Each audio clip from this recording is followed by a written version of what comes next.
எல்லோருக்கும் அஸ்ஸலாமு அலைக்கும் வரஹமத்துல்லாஹி வபரகாத்துஹு.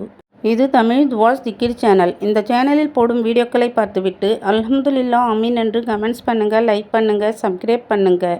அல்லாஹ் மிக பெரியவன். அல்ஹம்துலில்லாஹ். எல்லா புகழும் அல்லாஹ்வுக்கே. முதலில் நரக நெருப்பின் தன்மைகள். நரக நெருப்பின் வெப்பம் மிகவும் கடுமையானது. உலகத்தின் நெருப்பு நரக நெருப்பின் 70ல் ஒரு பாகம் மட்டுமே. நரக நெருப்பு எரிக்கப்பட்டு 1000 ஆண்டுகள் சிவப்பாகும், 1000 ஆண்டுகள் வெள்ளையாகவும், 1000 ஆண்டுகள் கருமையாகவும் மாற்றப்பட்டதாகும். நரகவாசிகளுக்கு உணவு உடை எது தெரியுமா?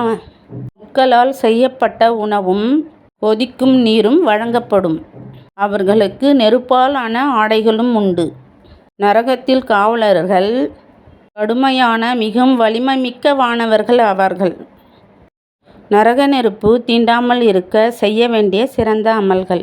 1. பேரீச்சப்பழத்தின் சிறிய துண்டு தானமாகவாது கொடுத்தாவது நரக நெருப்பிலிருந்து பாதுகாத்து கொள்ளுங்கள் என்று நபி ஸல்லல்லாஹு அலைஹி வஸல்லம் அவர்கள் கூறியுள்ளார்கள்.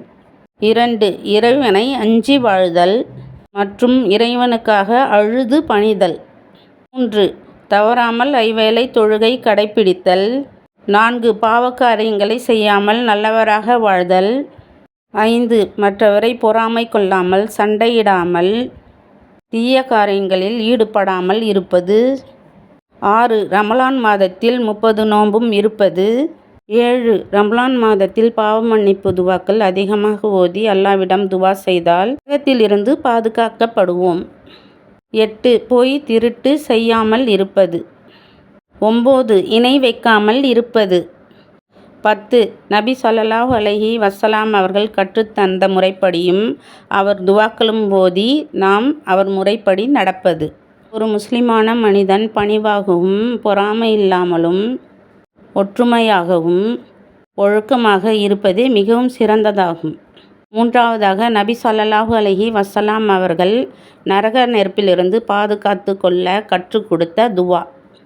இந்த துவாவை மேலே நான் பதிவிட்டு உள்ளேன். காலை மாலை தொழுதுவிட்டு இந்த துவாவை ஓதி வரவும். யா அல்லாஹ், எங்களுடைய பாவங்களை மன்னிப்பாயாக, இம்மையிலும் மறுமையிலும் நல்வாழ்வு அளிப்பாயாக, நரக நெருப்பை விட்டு காப்பாற்றி ஜன்னத்துல் ஃபிர்தௌஸ் என்னும் உயர்வான சொர்க்கம் தருவாயாக, எப்பொழுதும் உன் நினைவிலே வாழ அருள் புரிவாயாக, ஹஜ் உம்ரா செய்யும் பாக்கியம் தருவாயாக, சிராத்துல் முஸ்தகிப் பாலத்தை மின்னல் மின்னி மறைவது போல் கடக்க செய்வாயாக. யா அல்லாஹ், யா ரப்பில் ஆலமீன். ஆமீன் ஆமீன்.